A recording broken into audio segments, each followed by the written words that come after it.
Seorang ketua umum partai itu melewati proses dalam perkembangan serta berjuang demi partai. Cek saja, mereka yang jadi ketua umum bukan mak bedunduk, ya. Tinggal prok jadi apa ya?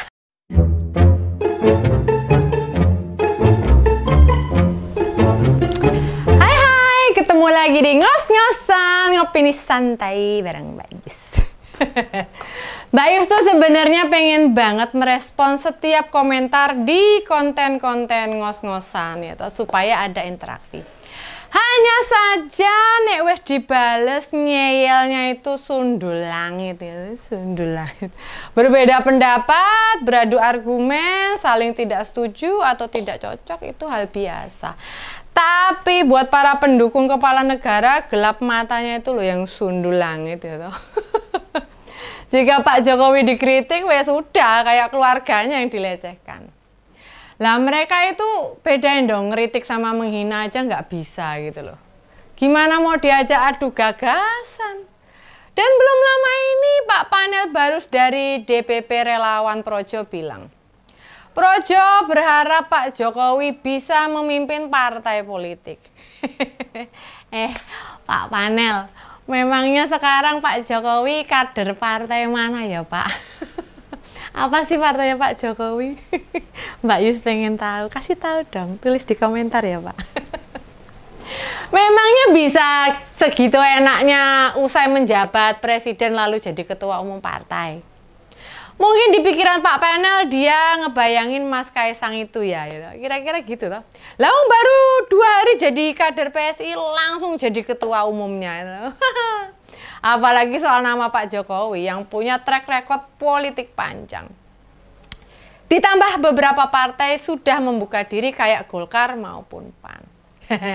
Nggak usah ngitung PSI yang nyebut sebagai partainya Jokowi. Wes, mes ya, sak mestine lah ya toh. Wong bungsu Pak Jokowi jadi ketua umum. Sudah mbok gini aja Pak Panel, daripada ngemis-ngemis ke partai politik yang sudah eksis, mendingan Projo aja yang jadi partai. Gimana? Ya, rada belibet Mbak Yus. Pernyataan bendahara Projo itu seakan-akan dia jadi orang suruhan kepala negara untuk nyarikan partai. Ya minimal statementnya sebagai ketok-ketok pintu lah, knock-knock, anybody here? Barangkali ada yang menyambutnya ya kan. Hanya secara nalar logika. Ojo maneh ngikut partai lama. Wong dia bikin partai baru saja ya belum tentu bisa gitu loh. Jangan dianggap sepele loh. Bikin partai dan bisa ikut pemilu, ya toh? Jangan dianggap sepele, susah itu. Mbok jujur saja itu disuruh presiden atau keinginan kalian. Ayo, jujur sama Mbak Yus. Ngebelain itu pada hal rasional yang menyangkut kepentingan umum. Jangan dikira mantan presiden atau partai pemenang pilpres itu otomatis jadi pemenang pemilu. Lah kemarin saja pemenang pemilunya tetap PDIP. Atau jika kita melihat di Demokrat ada mantan presiden, buktinya suara Demokrat ya tidak berada di 3 besar. Tuh. Jangankan ngalahin PDIP, Golkar atau Gerindra, mendekati suara PKB saja mereka kepayahan kok gitu loh. Lantas usai Oktober andai kata Pak Jokowi ke PAN atau ke PSI, apa ya langsung partai yang dimasukin Jokowi langsung jadi besar gitu. Nek balon mbok sebul nes genam lendung gede, kan Pak Jokowi tutu angin. PAN juga bicara tidak pengen Pak Jokowi pensiun. Nanjuk mau di mana? Jadi One Team Press yang rencananya diubah jadi DPA atau Dewan Pertimbangan Agung. Ya monggo saja gitu loh, silahkan. Saat Pak Jokowi pensiun ya sudahlah, semua sudah berakhir. Kepemimpinan negara murni dalam kendali Pak Prabowo. Jangan berharap Pak Prabowo dikit-dikit minta saran atau konsultasi ke Pak Jokowi. Ini dalam pikiran Mbak Yus nih, dalam pikiran Mbak Yus. Mereka itu bertemu setengah tahun sekali itu aja belum tentu. Masih ingat nggak awal-awal Pak Jokowi jadi presiden? Kan Pak BY beberapa kali diundang ke istana. Bar kuwi lalu blas, tidak pernah sama sekali.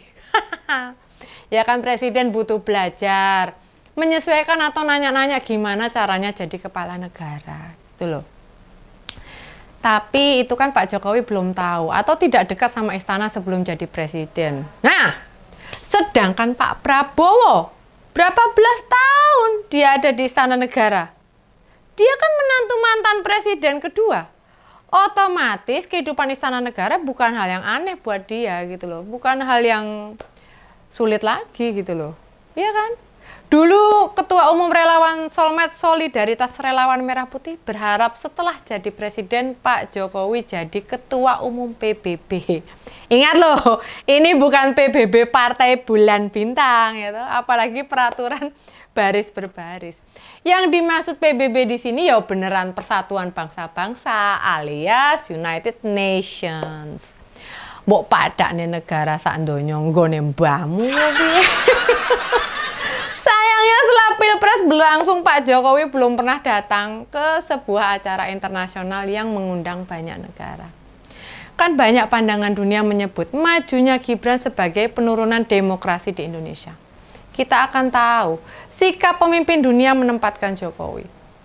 Apakah masih baris di depan, posisinya di tengah, atau berada di pinggir, atau bahkan di baris belakang? Prediksinya Mbak Yu sih ya posisi presiden kita sudah tidak kayak acara-acara sebelumnya gitu loh.